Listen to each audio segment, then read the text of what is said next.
नमस्कार दर्शक बंधु जहाँकि आज आपन को आम देखा से विकास कथा कहूचे वास्तव में आम सब देखीचे वाद बद आसीचे एवं जो ढेंकानाल जिला भुवन ब्लॉक रही भुवन ब्लॉक धलपड़ा पंचायत रही धलपड़ा पंचायत रे 24 वर्ष सरकार जिते शासन करते अनेक विकास क्षेत्र को आगे नहीं धलपड़ार सरपंच माने एवं लोक प्रतिनिधि माने एवं सरकारी ऑफिसर माने किंतु वर्तमान जहाँ देखा मिलूँ से घटना जहाँकि आज आम यही कथा कहूँ ये जो रही आमर धलपड़ा पंचायतर सरपंच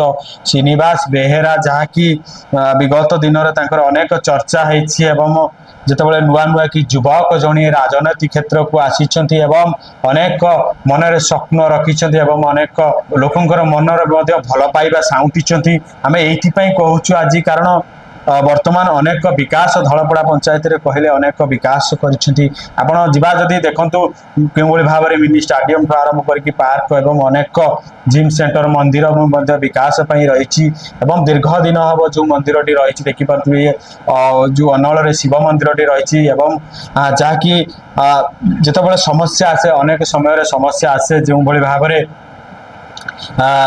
मंदिर टे बाहागर करने जो पार्क बंदोबस्त रही मझीपाल शिव मंदिर या भी सहयोग कर आज आम ये कहूँ जे लोकों पाखरे लोक प्रतिनिधि से युव नेता से अनल जा धलपड़ा पंचायतर से श्रीनिवास बेहेरा पहुंची लोकों सहित के भाव में बसी आलोचना करेक दिन जहाँ बार्धक्य भत्ता मिले ना आम कही रखुचु ये आज आलोचना करा जाउची देखि पारुथिबे वर्तमान जहाँकि से आलोचना चली जे बार्धक्य भत्ता एवं घर ठू अनेक जो समस्या दीर्घ दिन हम लगी रही क्यों भाई भाव तुटु नाला आज जो परखी बारंबार जो ब्लॉक रे जाकि फेरी आसी लोक मैंने हैरान होती लोक मैंने जो पहुँचते से सरपंच पाखे सरपंच आज धलपड़ा सरपंच आज पहुँची से जनता पाखे एवं बुझी कथा एवं देखी आधार कार्ड जहाँकि कौन भाव में कहीं हो पारुनी भत्ता एवं कहीं अप्लाई हो पारुनी घर एमती अनेक समस्या को लेकिन आज आलोचना करा जायछि एवं या प्रति आगामी दिन में के भाव में सुरुखुर ये जरगड़िया लोक मैंने एवं ये धलपड़ा पंचायतर बासिंदा माने सरकार समस्त प्रकार बंदोबस्त एवं सरकार समस्त प्रकार